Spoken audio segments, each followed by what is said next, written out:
Hey there, comic book fans. I am back from the comic shop this week.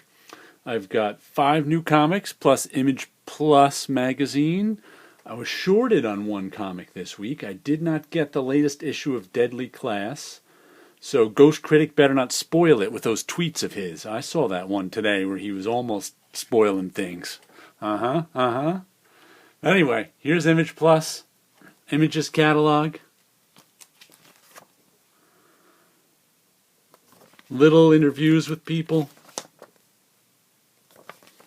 samples of their new comics coming out, and in the back is some Negan stories. Right? That's not Negan. If that's not Negan, if that was Negan, he'd have sharp teeth. Little 4-page Walking Dead. Here's Negan Chapter 10. So enjoy this. Enjoy looking through it, reading the little comics in it, and I'm sure I'll enjoy this one. And next comes The Walking Dead, the 25-cent issue. I got to save a little money this week, and only spent a quarter instead of $2.99. I bought an extra comic because of it. Beginning of a new story arc. The last one ended kind of on a story arc ended, but it didn't really end. It kind of just was like, oh, this story arc ended, but there's a whole bunch of zombies coming to kill everyone. What? Okay. But anyway, Walking Dead. I find it funny that because this is 25 cents, people are buying multiple copies of it. The shop prospector was there tonight. He's this guy who comes in sometimes, and he's one of these prospector collectors who's just looking for something to flip. And is buying 3 copies or 4 copies. He only bought 2, but since he's a prospector, I assume he bought 2 at other stores too. I mean, is this really a good book? Is a 25-cent book really a good book to flip? I don't know. Maybe buy a few extra copies of it now in hopes in 2 years you can sell it for $3.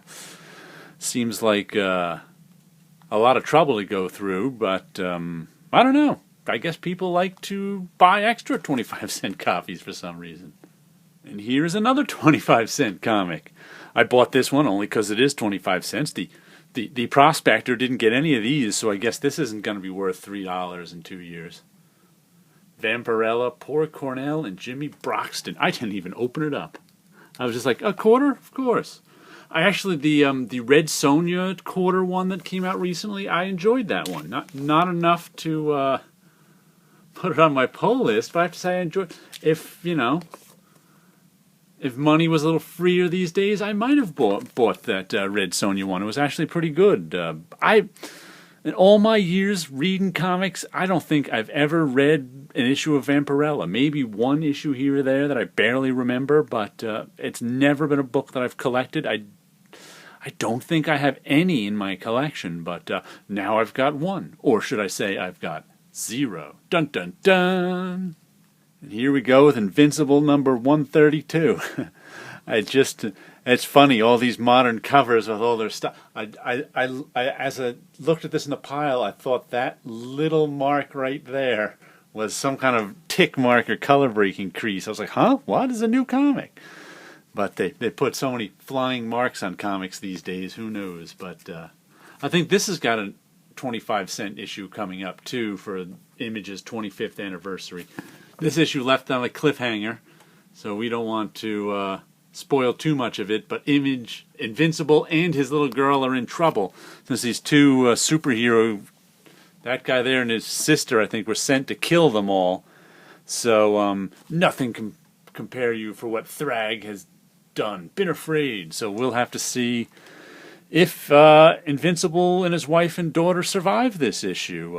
With the series coming to a close, I don't know what's going to happen, so I don't even want to flip through any more of it for you to show you anything for fear of spoiling it. Paper Girls, issue number 11. Haven't had an issue of this in a while. The Future of Comics, 25. I didn't even realize they were doing a special logo. I like this. I think this might be the first Paper Girls cover I can say I really like. Maybe it's that blue and orange and whatever. I like that one. Oh, it's a wraparound too.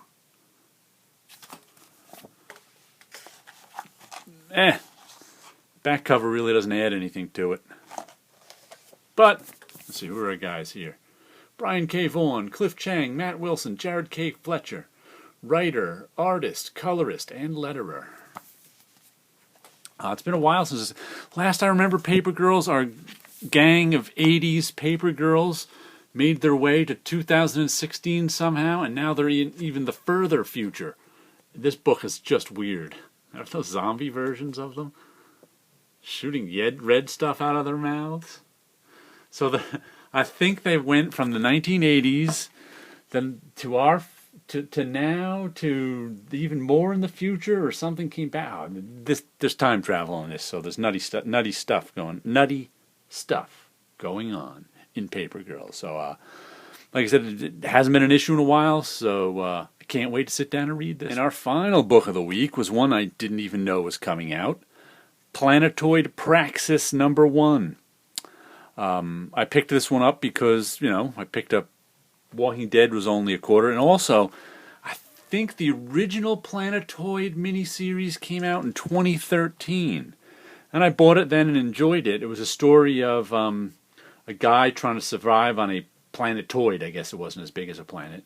A sci-fi story where he was flying by in a spaceship, and somehow if you come near this planetoid or go into its orbit, it drags your ship down. So there was a bunch of, it's kind of this wasteland planet, but there was, crazy, I remember it was sort of like a Mad Max planet. So he was trying to survive. I think there were killer robots, and he was trying to get off the planet, and I think he ended up getting off, and lots of weird sci-fi stuff. So I figured, since I was only paying a quarter for Walking Dead, and I'd read the original one, why not give this one a read? Lots of strange guys just walking in this one. But Planetoid Praxis, issue #1. That's what we got for you. And finally, I dug into my files for my background art this week. I wanted to show you a little something. These are some of the faces I've done. These are black and white. I don't know if I ever colored. I think I colored this one, but I don't know if I ever made anything I liked finished out of it. I'll have to go back and look. But you can see these are June 26th, 2007. Jeez, I did these that long ago? Time really does fly, doesn't it? But as you can see, I'm just using black and white and sharp. That was back before Winsor Newton Series 7 brushes got so crappy. You can see the nice sharp job I did with those brush strokes as compared to how I struggled today, because I think the brushes have declined in quality. Maybe it's me, but I don't think so. But there's just a little look at some black and white faces. I do enjoy drawing faces with all sorts of patterns on them. I've drawn them over and over for years and years, and I'll probably continue to. You guys all have a good week out there.